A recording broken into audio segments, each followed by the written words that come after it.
All right, we are recording. So Gaza, tell me about your background. I know that you just sent your bio, but how did you become Gaza? Basically, I fell in love with music when my older brother Ryan introduced me to hip hop at a very young age. I'm talking about when I was just like 10 years old. He played me this radio station out of Saginaw, Michigan called The Boogie, and it really inspired me and him to start making our own, writing our own raps and getting involved with it. So you flash forward years later when I'm a teenager, still in love with hip hop, I just started to write my own rhymes, tried out for talent shows, tried performing anywhere I basically could, like any open mic. Anytime I seen a microphone, I was grabbing it and performing. And from there, I eventually sought out other DJs and MCs in the area, met some cats, found some local studios, started going and recording my own music. And then from there, released a product. After that, did some shows, then ultimately becoming a hip hop artist and been well established now. Put out my first release in 1995. So I've been doing it for a minute. For a few minutes. Yes. Where did you go? Where were you in, I guess, grade school when you were 10 years old? And where did you go to school I as went a to teenager? school in Montrose, Michigan. That's it's right between Saginaw and Flint. I was born in Saginaw, ended up going to grade school in Montrose, and then around 95 is when I first moved to the Flint area, where I Okay, was going to college. I was going to college at U of M Flint, and I got a house out on the east side. okay. And your brother, this is an older brother? Yes, Okay, and is he still in music? And not at all. okay, okay. Surprisingly enough, he inspired me, but he didn't stick with it. All right. So your inspirations back when you were in Saginaw, when you were 10 years old, who were some of the rappers or people who inspired you? The cats that inspired me right off the get go were like Run DMC, LL Cool J, Beastie Boys, Fat Boys, Slick Rick, Dougie Fresh, all like the golden era MCs. Eric B and Rakim, KRS-One, Public Enemy, NWA. As a young kid, hearing all those legends, it just blew my mind and really made me passionate for hip hop music and wanted to be a part of it. Those were my superheroes growing up. Were those cats, that I first heard on the radio. Then I bought their cassette tapes, and I fell in love with the culture and the music through those artists. And so you're the superheroes from Flint. And I just took a look at your top 10 list. Can you tell Yes. me, yeah, the reasoning behind your favorites, the people who are on the top of your list? Yeah, my favorite would definitely be the hometown hero MC Breed. When I was a young teenager here in No Future in Your Front, and I didn't even realize this was a local Flint cat that lived 20 minutes away from me. It just blew my mind. This was just as good, if not better, than most of the mainstream hip hop being released in them days. And it was just really cool. The lyrics, the beat, the combination of everything, the passion in his delivery really just spoke to me and showed me that somebody from Michigan, from a smaller area than a New York or a California, could really make an impact doing this. And that really inspired me. So that's why Breed is number one on my list of the local Flint cats. He's the first Flint cat I ever heard, and the first cat that definitely inspired me, where I loved his music, and I thought he was a great artist. And Overdose. I have to admit, I am not familiar with Overdose or even number three, Lido 810. So, Okay. can you tell me why you like those two artists as well? Similar to Breed, these are cats that really inspired me when I was younger. I used to go to local Flint record stores, and I would just want to hear local cats, see what other people in the area were doing. One of the first tapes I bought was Shock Therapy by Overdose, and this tape just blew my mind. This is one of the best lyricists out of Flint, Michigan ever. Excellent storyteller, very political, very lyrical, very passionate. Who I would have compared to is like he was almost like a Flint Ice Cube. He was a cat that was like a street reporter that was letting you know what was going on in the grimiest parts of the ghetto, and just really, what I'm saying, really could let you, get a window into the streets through his art and his music. He collaborated with a local DJ Psycho, who did all the production and scratches for Overdose. And them two together just made a classic album. It's kind of an unsung classic, in my opinion. There's a lot of Flint cats that love it and appreciate it, but on a larger scale, the Overdose Shock Therapy album is also, many times forgotten or overlooked, in my opinion. Mm-hmm. But just a great album. Overdose made some other appearances with other rappers over the year, and just always a solid, dope artist. I had a chance to work with him and Psycho on a song that I co-produced a few years ago. He still had it, you know what I'm saying? So he's a dope MC and definitely a big inspiration to me. That's why he was number 2 on the list. And then number 3, Lido 810, is also CeeLo from the old school Flint crew, Rough and Rugged, with DJ Clay. It was DJ Clay and CeeLo. The group ended up disbanding after the years, but Lido 810 kept going. And he was another cat. He was one of the first cats I ever seen really kick a dope freestyle. I seen him had an ad in the Source magazine. And for a Flint artist, that was like, no one had an ad in the Source magazine, but Lido did through his crew Rough and Rugged and Boomin' Records. And I went to a few different studios around the Flint area, but Boomin' Records is when I really, really, started getting a foot in my career, where I would stay in that studio. I would study the engineers, work with the producers, meet different artists. Boomin' Records it was basically a record store with a recording studio in the back. So even just going up there shopping for music, you would come across real dope artists and stuff. And that's how I first met CeeLo up there. I met him. Then I heard Rough and Rugged, and I was really impressed. And that's why he'd be number 3 on my list. Another cat that was very inspirational for me. And he's still very active. Lido, even without Rough and Rugged, he's put out several solo projects. This cat's rocking many shows, always touring. He's definitely a real dope cat, one of Flint's finest. So this new project, I'm looking at flow. So what do you think of when you think of that term flow? I love that term. Flow is basically the execution of the rhyme, of the lyrics by the MC or the rapper. When he, gets the rhythm, the cadence, his lyrics down pat, his breath control down pat, and when he finally delivers that perfectly on the beat, he's flowing. That's the perfect flow right there. And to have good flow, you can't be mumbling or stumbling over your words and everything. It's like practice makes perfect. You got to memorize those lyrics, practice it to the beat to get your breath control down, your cadence down. And then once you're hitting that beat perfectly, riding it with the perfect rhythm, you're flowing, baby. All right. Can you give me an example of one of your songs where you really like your flow? I really like, I did a track with my group Artful Dodgers called Avalanche Advance, and I try to do a technique of phonetics with my flow. So I basically went with all F words or F sounding words. So I could give you a little demonstration. Fixated down flows, phenomenal flightless, fundamentally fresh, fortified finest, fools focused on finances, focal factors forgotten, front and forgery, and fakers found flocking in 14-fold factories, flattery, formation, freestyle, foundation, of facing federations. And it continues like that with the phonetics and the flow. So phonetics and that reminds me of alliteration. A lot of yes. Same beat. So how do you get to that? How do you get to that musical flow? Basically, it's like right. Practice is key, but it's like I think you have to be passionate about it.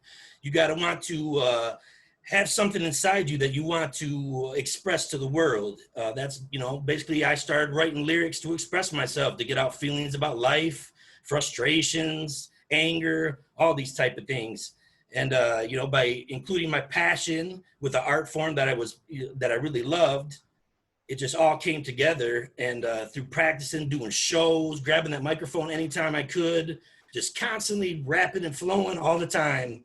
And eventually, you develop your voice and your flow, and then once it gets sharp, you can just keep it going, and then get to the level of a professional.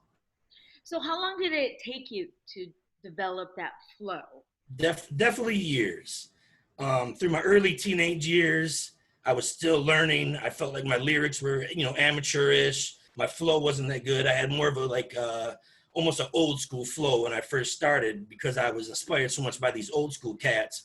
So I would start with like a slower flow, very basic rhyme words, very basic rhyme schemes.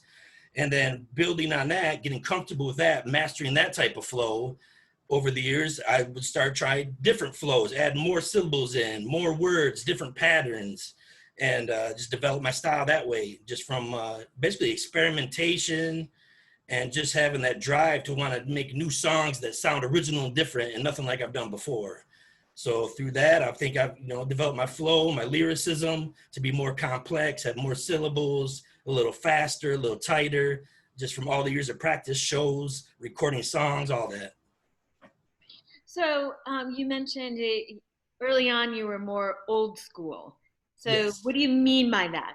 That it's simple, that simple rhymes, or Yeah, more basic, more simple, not real deep meaning. Almost like a Curtis Blow or something. Basketball is my favorite sport. I love the way that people dribble up the court. You know what I'm saying? Like real simple. And that's basically how I started. My old rhymes would be something like Gozza, busting the rhyme, breaking the law, doing the time. Real simple, basic stuff.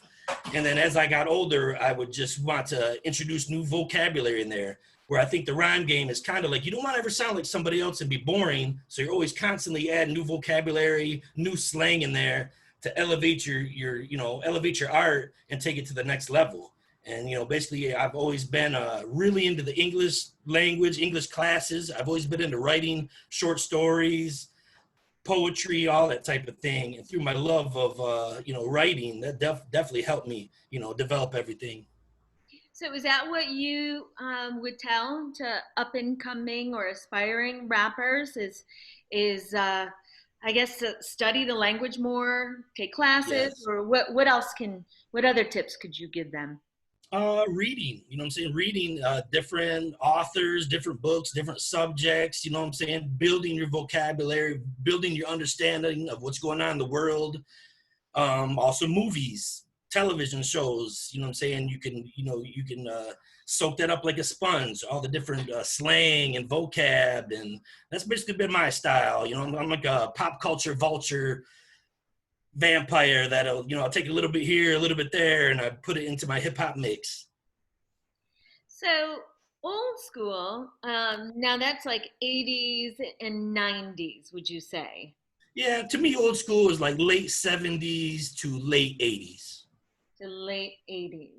Okay, so how would you then characterize the 90s?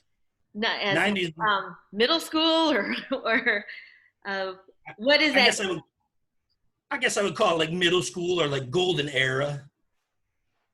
Because that's when like the lyricism game just stepped up a notch. People got political, people really, started expressing their true selves. I think a lot of the early 80s, late 70s rap was about partying. I mean, there's exceptions like The Message by Grandmaster Flash, which was a very political, powerful message.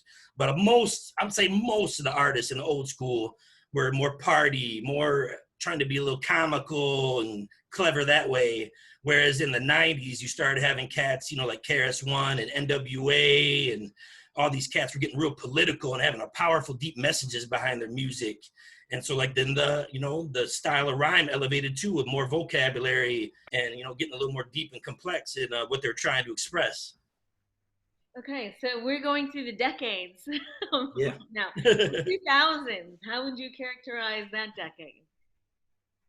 Now, 2000, it kind of goes in a different ways. It's like Eminem basically hit the mainstream in 99. And I think he was a huge influence on hip hop, where some cats start elevating their lyricism to the point to be similar to him, where he has like these multi-syllable styles where he's like rhyming 7 words in a sentence and also rapping so fast that he's fitting more syllables in there. So there's like this half the generation, I feel like, is kind of going his route to be like a superior lyricist and try to, emulate that style. Whereas at the same time, I think the 2000s also brought like the Puff Daddy swag, bling bling style, which actually kind of dumbed it down a little bit. As Eminem and cats like Rascast and Chino XL and Exhibit, these cats were like elevating the art form. At the same time, cats like Diddy and these simpler pop rap cats, they got real simple, and it kind of started a downward spiral in my opinion that kind of hurts hip hop today. where it became more about money and forget these political issues and forget expressing your deep self. It more about, oh, money, money, money, sex, money, drugs, you know. And then I feel like the flow kind of reflected that, where eventually it became this kind of drugged out style where people were like mumbling and rapping real slow, and like they couldn't compete with these top tier lyricists that were flowing good with these great vocabularies. So they went the total opposite route. Let's go straight ignorance and we'll appeal to people because sex sells, violence sells, drug sells. So they went that route. So I think around 2000 was kind of like a fork in the road. Some cats went super lyrical and it was great, and then some other cats are like, let's dumb it down for the masses and let's stop elevating the form and just worry about getting paid ourselves. It's kind of sad. So that continued to the 2010s. Yes, big time, big time. Cats like Lil Wayne and some of these other artists kind of ushered in this era of the auto-tune rapper and kind of mumbling your words instead of being articulate and expressing them strong. Now they're kind of like in this drugged out haze. That's the style where they'll mumble the words, but then, you know, the mumble don't sound that good. So they'll slap an auto tune on it just to have it this pretty little robot thing. And I really hate that. I'm from the school where if you want to sing, you got to be able to sing. You shouldn't have no robot doing all the work for you with this robot voice auto tune in the studio. And that, you know, just like the dumbing down the lyrics, the auto-tune kind of came in there and prettied up the dumb down to make it appeal to the masses more. And it's really hurting. But I mean, in the underground, away from the mainstream, there's still excellent lyricists, new artists emerging, and real hip hop is definitely alive. I definitely don't mean to get down on hip hop altogether, but it's just kind of a fad that's going on right now. This mumble rap, drug culture, pop rap. I don't know. It's really bad. So tell me about the up and coming artists from Flint. One of the best upcoming artists from Flint would be John Connor. He was on my list, real dope cat. I was introduced to his music by my man Bangtown, Farlon Randall. And this cat's real dope. Great lyricist, good energy. He's, to me, he's got a little bit of that classic Flint flow, like a Dayton family, rapid fire, intense energy. He's got that, you know what I mean? But he's not gangster at all. He's more of like street rhymes, reality rhymes, straight hip hop. He's definitely one of my favorite upcoming artists. Another dope artist would be Aslam Mahdi out of Flint, who is a top lyricist. This is a cat that's introducing new words, vocabulary, and phrases in every rhyme. And he's got a few albums out there. He's getting ready to do some more work. And he's definitely one of my favorites that, you know, he's just setting the bar in Flint to be one of the best.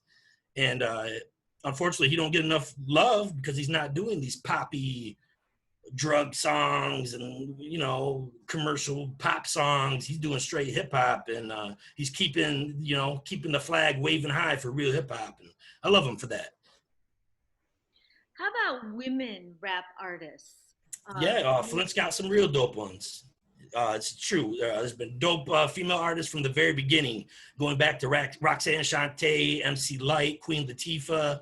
I mean, there's been women doing their thing just as dope as Eddie Man, you know, for all these years. And Flint's no exception. Out of Flint, we have my favorite female artist will be this woman, Theory. She was originally in a group called Neo Griot, and she's just a superior lyricist, probably one of the best out of Flint, you know what I'm saying? Just a real good flow, delivery, great lyrics, just top notch. Theory would be my favorite. Other great Flint artists, Mama Soul. She's a real dope Flint lyricist. She's very political, street related, talks a lot about reality and building up the neighborhood, building up the community. So I appreciate her. She's definitely dope and doing her thing. We got Lyric. We got Lyric. She's pretty tight. She's doing her thing, making some noise for the Flint area. I think there was a couple other dope MCs out of the Neo Griot crew, which was I would say mid 90s to early 2000s hip hop collective out of Flint. I think one of the artists was named Wisdom. She was real dope. Then there's Madam Dane, who did some stuff with Dayton Family. She was real nice. And there was a group called Alien Planet, which was another hip hop collective out of Flint that came out in the 90s. They really had some super dope female and male artists on that crew. I don't remember everybody's specific names. They just put out the one album, but Alien Planet, super dope. So, Gaza, do battle? Are you still battle rapping or freestyling? I always freestyle all the time. I've been known to go to a hip hop show. It's kind of customary in a lot of hip hop shows where at some time during the night they'll open up the mic to any artist that want to get up there and spit something. So I'll still do that. I'll still keep my craft sharp.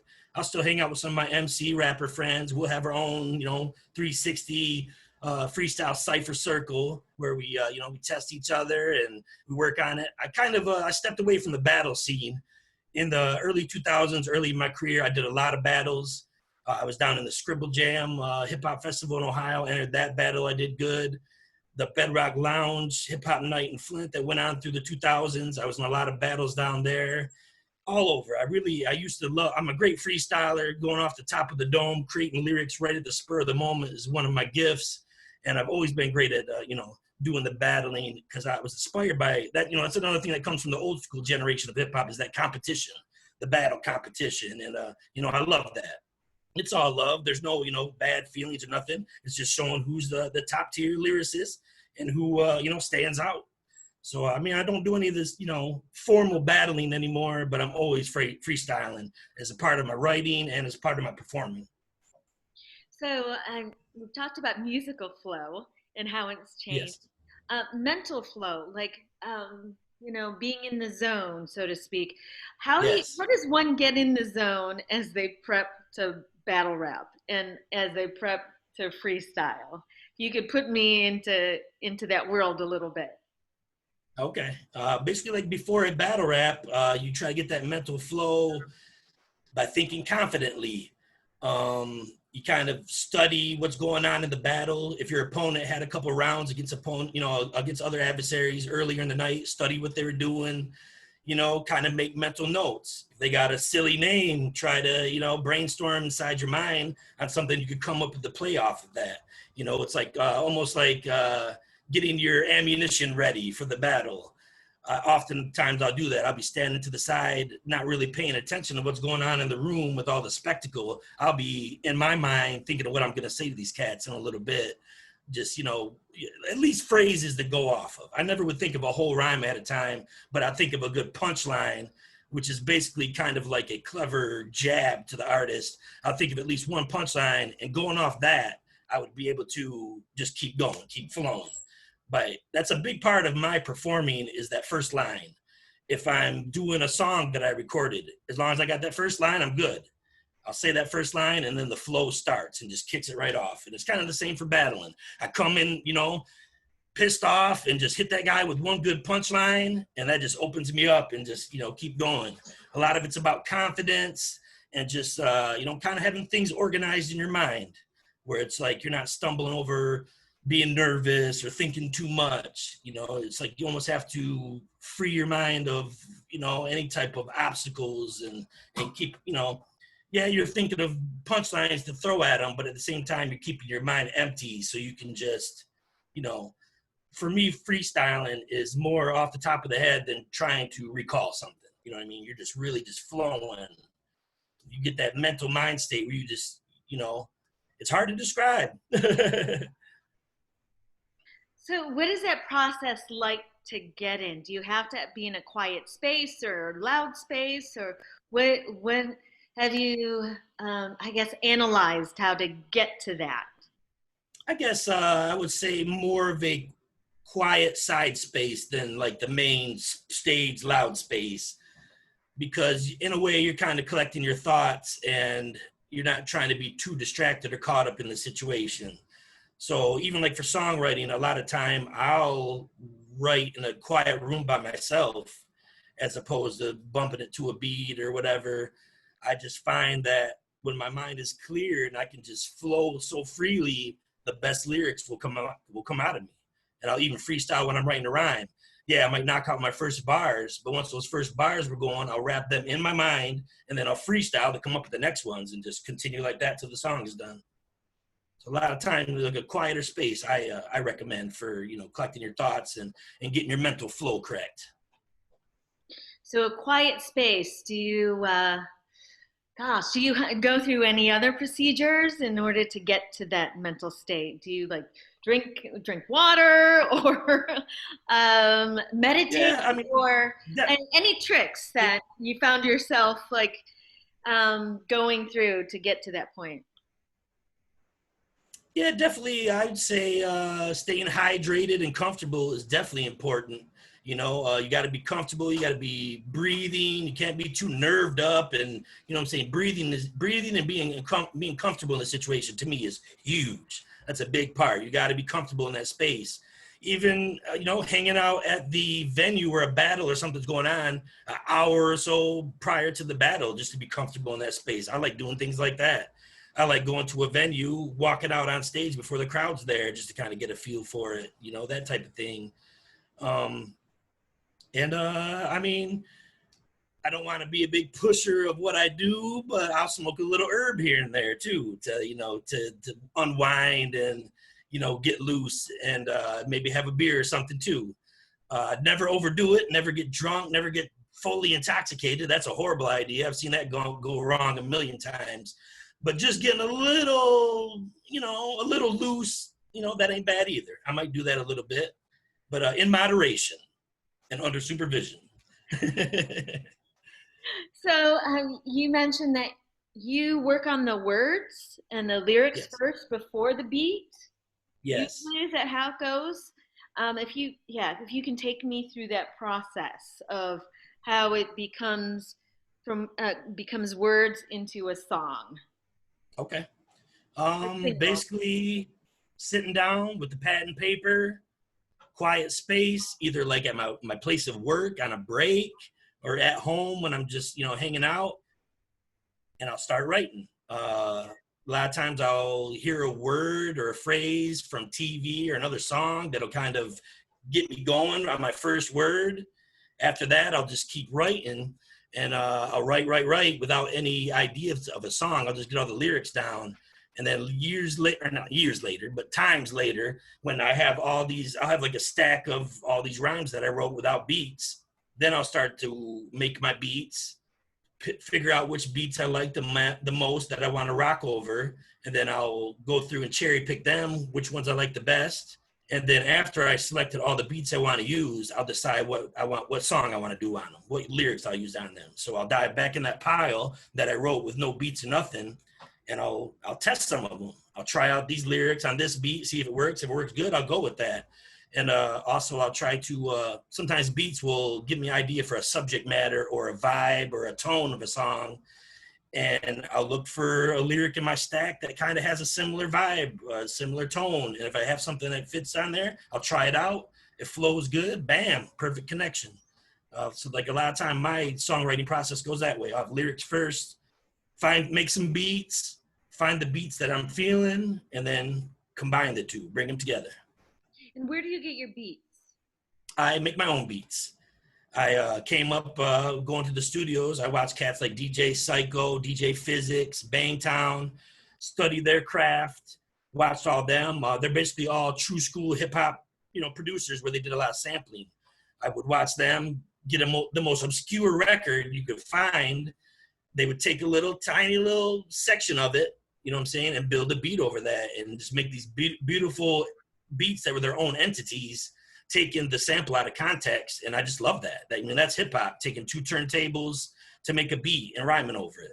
So watching them cats inspired me to get my own beat making, equipment, computer program, keyboards, all that stuff, get my own turntables, my own records, and I started making my own beats. And, I love hip hop. I love the beats. I love the process of making the beats. So after years of recording and watching other cats produce beats for my songs, I wanted to do it myself, and I fell in love with it. And now I love producing beats just as much as I like writing lyrics. So what are you up to now? I'm currently working on my new album. This is exclusive information. I haven't even told anybody this yet, but the new album's gonna be called Black Vinyl because it's all about records. I've always wanted, a nice, shiny, well-designed record of my new album. That's kind of my goal with this one, to make my best music I've ever created and release it on the black vinyl record format, because that's what, to me, that's where hip hop came from. Those two turntables, creating a beat and rhyming over it. That's what created the art form. I want to stay true to that, especially in these troubling times of trap music and pop rap. Nobody's doing that. Nobody's sampling. Nobody's using turntables. Nobody has scratching on their songs. I don't want to be anything like them people. I don't want to be nothing like the mainstream. I want to make my own sounds inspired by the legends that did it right. And so I'm working on my new album. I got 8 songs recorded. I'm probably going to do 10 to 12 songs altogether. I did all the beats. I'm enlisting some Flint legends to be on there. I'm going to have Overdose, Lita 810, Project Born. Got a bunch of dope MCs that are going to be making appearances on the album. It's going to be my best work. I promise you. I stand behind that. And this album is which number album of yours? This would be my 4th solo album. But my former crew, Art for Dodgers, we put out 4 albums as well. So, And but it's my 4th solo. And when will this be out? In this year, 2020. I'm going to try to wrap it up this summer, probably drop it late summer, early fall. All right. So we were already at the half-hour point, even beyond that, and so Gozza, thank you so much. You've always been helpful with my projects, and this is my first book, but I know that it takes just as long, if not longer, in terms of documentary filmmaking, and who knows what's going on. But I thank you, and I know that this isn't the last time that we'll connect. I'm sure I'm going to have some follow-up questions for you as I transcribe your interview. Is there anything else? Anytime. Yeah, anything else you'd like to mention about flow, mental, musical? Yeah, I would like to mention my work and Farlan's work in the Studio on the Go program. That, flow is a big part of that, teaching the kids how to flow, how to, obtain that mental flow. And in class, it's not easy. These kids are worried about other kids making fun of them, watching them and stuff. So you really got to be able to block, all that negativity out. And we try to teach them that. We teach them that, just face the microphone. You don't worry about the people standing behind you and stuff. And, and helping them build their flows helps build their confidence. And it's, that's what I love about being involved in that program is, I can use these tools that I've built over the years to help these young kids get involved in music and help build their confidence at the same time. And, it's a beautiful thing. And I love helping these young kids flow. So you actually teach them how to flow in these classes. How long have you been doing that? I've been doing the program now for 11 years. 11 years. And how long has that module been part of what you teach? For 11 years? 11 years, yeah, oh yeah. My gosh. Basically, do you have do you have like anything written up about that? Do you have like a lesson plan for that? No, I never really wrote a lesson plan. I kind of will just go off my head, but I do have a format that I stick with. After the introduction, I will give them a demonstration of, my songwriting, my lyricism, and my flow, and I'll give them a demonstration of how to make a beat. Then the class starts, I'll help them create their own beat, and then I'll help them, once we have the beat done, we'll pick out a subject, and then I'll help them write their lyrics and, develop their flow. From sitting right there next to them and practicing it word for word, with these kids, showing them how to do it, let them try, showing them a little tricks of when to take a breath, when to take a pause. Sometimes you can take a word out here and there, a the or a an, words that, you can get by without and help them develop their flow. And, I've been doing that for the whole time. I love writing lyrics is my passion, and I love sharing it, and I love teaching it. And so you've taught hundreds of students flow. Yeah, yes. Very proud of that. Gosh, I am talking to the expert. So Gozza, so we'll reconnect again through this process. Cool. And yeah, thank you so much, and best wishes on Black Vinyl. That sounds so exciting. Thanks for sharing that info with me. And I will be in touch. Sounds good. Keep up the good work. Thank you. You too. See ya.